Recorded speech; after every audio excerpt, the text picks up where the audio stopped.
नमस्कार, मी प्रियंका पाटील शेळके आपलं सर्वांचं सहर्ष स्वागत करते न्यूज मॉल 18 मध्ये। तुम्ही पाहत असाल पाठीमागे छत्रपती शिवाजी महाराज यांचा भव्य दिव्य असा एक घोड्यावरती स्वार असा हा पुतळा आहे आणि पाठीमागे पाहत असाल तर संघर्ष योद्धा मनोज जरांगे पाटील यांचं स्टेज लागलेलं आहे।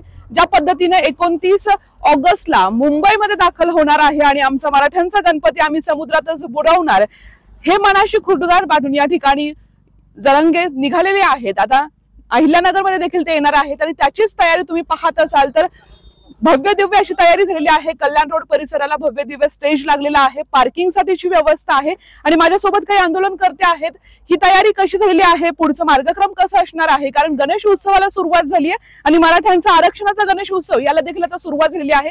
पुढच्या गोष्टी काय आहेत आणि कशा पद्धतीने मार्गक्रम असेल त्यावरती आपण बोलूयात। या ठिकाणी मनोज दादा जरांगे पाटलांचं स्वागत निप्ती ग्रामस्थांच्या वतीने तसेच निप्ती ग्रामस्थ आणि सकल मराठा समाज निप्ती यांच्या वतीने कल्याण रोडची जी सुरुवात होती ती निप्ती गावापासून सुरुवात होती।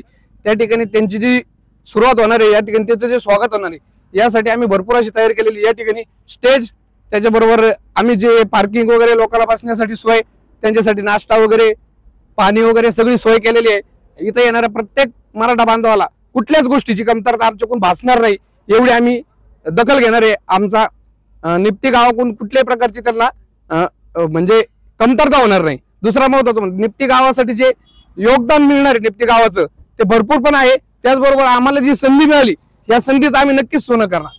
पाटलांना इथून जाण्यासाठी आम्हाला अपेक्षा होती पाटलांचा ताफा किमान 4 वाजेपर्यंत, आज संध्याकाळी 4 वाजेपर्यंत आमच्यापर्यंत पोहोचन।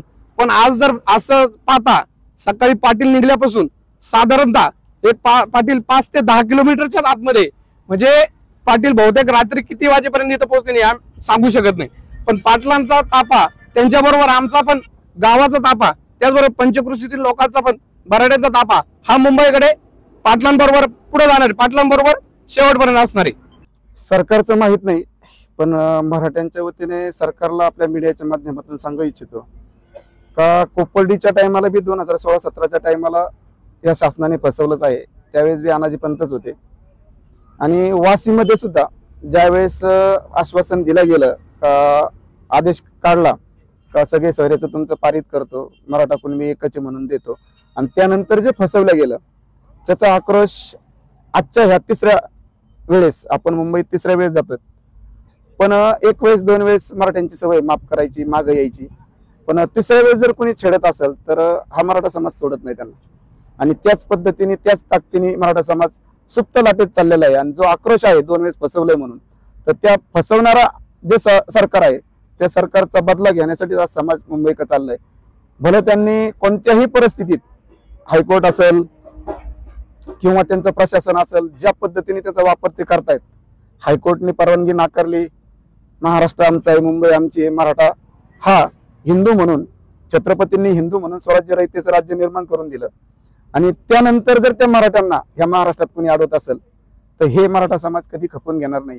आणि हे पाहताय का मोठ्या भावाला एवढा त्रास होतोय, एवढ्या संख्येने असताना सुद्धा त्याला हा त्रास होतोय, तर सर्वसामान्य 18 पगड जातीतील जे कमी अल्पसंख्याक आहेत तर सर्व अल्पसंख्याकाचा विचार करतोय की उद्या आपली काय परिस्थिती असणार आहे। त्यामुळे ते अल्पसंख्याक सगळे 18 पगड जातीचा समाज सुद्धा आज हा मराठ्यांना पूर्णपणे सपोर्टला उतरलाय। आणि त्याच ताकदीने धनगर समाज असेल, SC ST असतील, परत वंजारी समाज असेल, आपण पाहतोय दादांच्या पाठीमागं खाली बीड मधूनच तेवढ्या ताकदीने येतोय। आणि इथं पण तीच परिस्थिती आहे, त्या ताकदीनेच आम्ही मुंबईला जाणार आहेत। मग मुंबईला गेल्यानंतर आता सरकारला काय करायचंय ते सरकारने ठरवावं।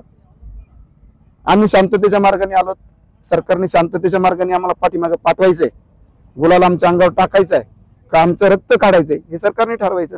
त्यावेळेस आम्ही ठरवू का छत्रपतीच्या काळात हेच मावळे होते लढायला मराठीच, मग आता आम्ही त्यावेळेस आमचा निर्णय सांगू सरकारला। दरवेळेस मार खायला मराठा काय महाराष्ट्रात त्याच्या भूमीत हा आता मोकळा नाही, त्यामुळे त्या पद्धतीने प्रत्युत्तर भेटेल त्यांना।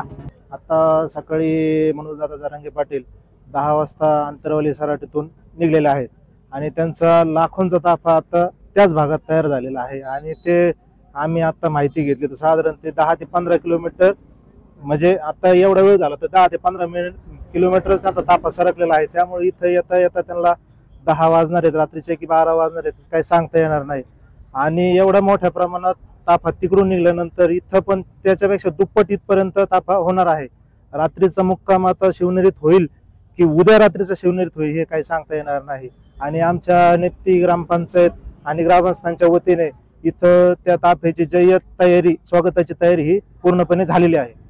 सर्व मराठा समाज बांधवाच्या वतीने आपल्या सर्वांना सांगू इच्छितो की आमची निप्ती गावाच्या वतीने पूर्ण जय्यत तयारी झालेली आहे आणि जारंगे पाटील रात्री येऊ किती वाजता पण आले तर आमची पूर्ण या ठिकाणी तयारी झालेली आहे आणि आम्ही त्यांच्या स्वागताला या ठिकाणी पूर्ण गाव व सर्व समाज आमचा पूर्णपणे तयारीनिशी उभे आहोत आणि या ठिकाणी आमची लढाई त्या अशी आहे, जिंकू किंवा मरू, शेवटपर्यंत आम्ही ही लढाई लढणार आणि जिंकणारच। एक मराठा लाख मराठा। जरांगे दादांचा आता त्या अंतरवलीतून निघलेला आहे, लाखोंचा जनसमुदाय घेऊन ते निघालेले आहेत। तरी आमच्या निप्ती ग्रामस्थ सर्व आणि पूर्ण मराठा समाज त्यांच्या स्वागतासाठी एकदम उत्सुक आहे आणि नियोजन असं म्हणजे किती लाखोची गर्दी जरी झाली तरी आम्ही ते निप्ती ग्रामस्थांनी ते सर्व नियोजन केलेलं आहे। जवळपास आठवड्याभरापासून नियोजन चालू आहे की पार्किंगची त्याची सगळी सुव्यवस्था, जेवण असो, पाणी असो, पूर्ण व्यवस्था केलेली आहे। मराठ्यांचा ताफा आरक्षण मिळवण्यासाठी आता मुंबईकडे कूच करत आहे, मात्र वाटेत जाताना अहिल्यानगर मध्ये देखील एक मोठी योजना या ठिकाणी केलेली आहे। तुम्ही पाहत असाल तर मोठे मोठे पातिले आहेत, जेवणाची व्यवस्था देखील अहिल्यानगर मराठा समाजाने आयोजित केलेली आहे। दादा, कशी तयारी झालेली आहे आणि कधीपर्यंत इथे दाखल होतील? आंतरवलीवरून 5 ते 10 लाख गाड्यांच्या ताफ्यासह निघलेल्या आहेत।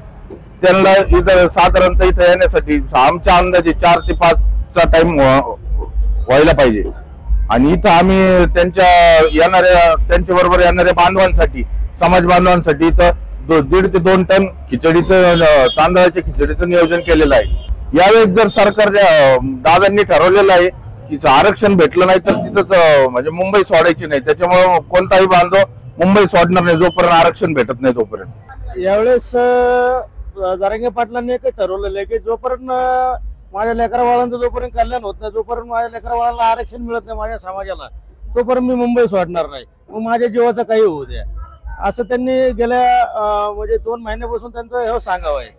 आणि आता पाटलांचं 10 वाजता अंतरवालीहून ते आता म्हणजे प्रस्थान झालेले, ते आता म्हणजे मुंबईला जाण्याच्या दिशेने ते निघलेले आहेत।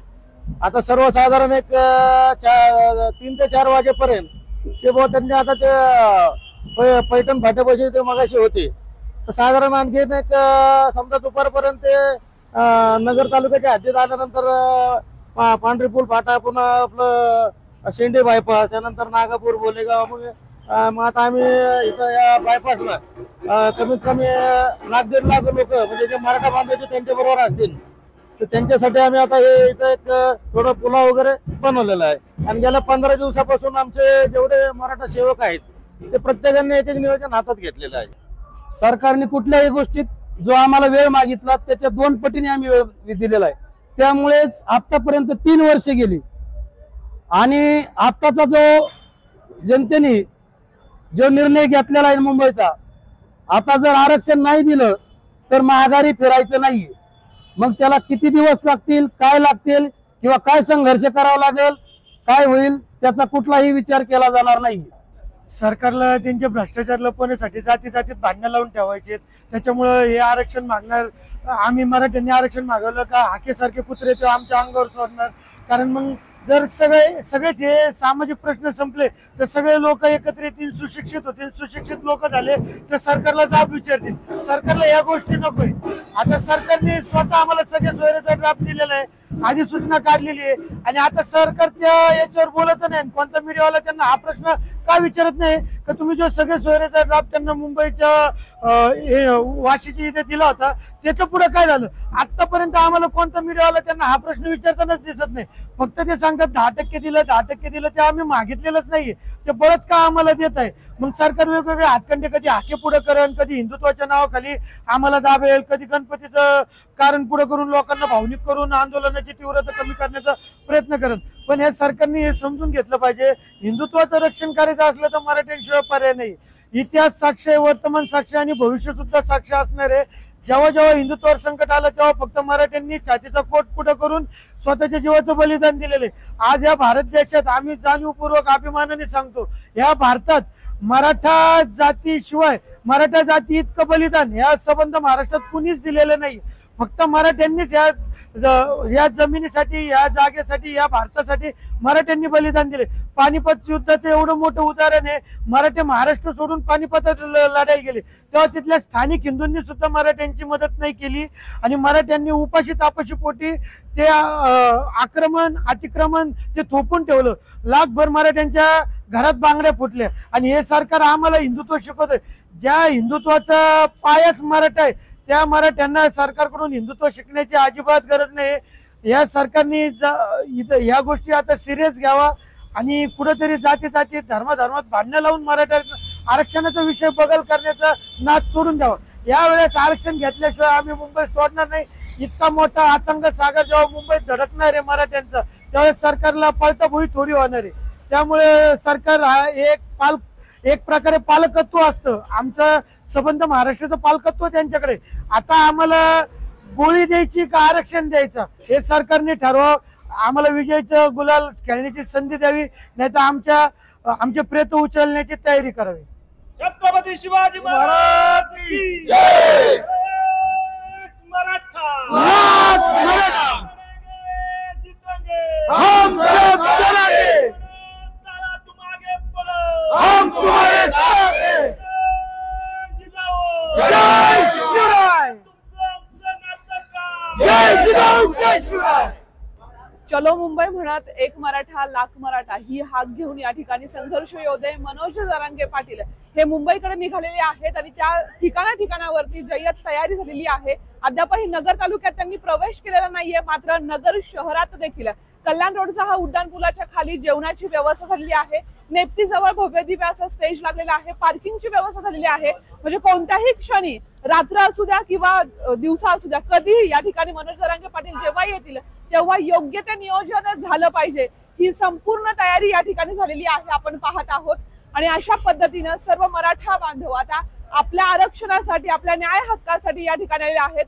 इतरही गावचे मराठी बांधव या ठिकाणी दाखल होत आहेत, जे मुंबईकडे निघालेले आहेत। तुम्ही पाहत असाल त्यांची वाहनं घेऊन ते मुंबईकडे निघालेले आहेत आणि अशा पद्धतीने हा आरक्षणाचा जो मुद्दा आहे हा आता मुंबई गाजवणारा आहे आणि समुंदर से मिलने के लिए समुंदर जा रहा है हे टॅगलाईन घेऊन आता मनोज जरांगे पाटील हे 29 ऑगस्टला मुंबईमध्ये दाखल होतील। देशाच्या कोणत्याही कानाकोपऱ्यामध्ये आपल्याला सुरक्षित प्रवास करायचा असेल तर एकच विश्वसनीय नाव म्हणजेच श्री ट्रॅव्हल्स अहिल्यानगर। आमच्याकडे शैक्षणिक सहल, तीर्थयात्रा, लग्न समारंभ, फेस्टिवल टूर्स, ग्रुप टूर्स अशा वेगवेगळ्या गोष्टींसाठी बसेस उपलब्ध आहेत। यात AC, non AC, sleeper bus उपलब्ध, तसेच 17, 20, 32, 40, 50 एवढ्या सिटिंग कॅपॅसिटीच्या बसेस उपलब्ध आहेत आणि त्याचबरोबर सर्व बसेसमध्ये सीसीटीव्ही कॅमेऱ्याची सुविधाही उपलब्ध। आमचं वैशिष्ट्य अनुभवी आणि निर्व्यसनी स्टाफ आणि तत्पर सेवा। 21 वर्षापासून ग्राहकांच्या विश्वासास पात्र ठरलेलं एकच नाव श्री ट्रॅव्हल्स अहिल्यानगर। आमचा पत्ता श्री ट्रॅव्हल्स अहिल्यानगर, बुरुडगाव रोड,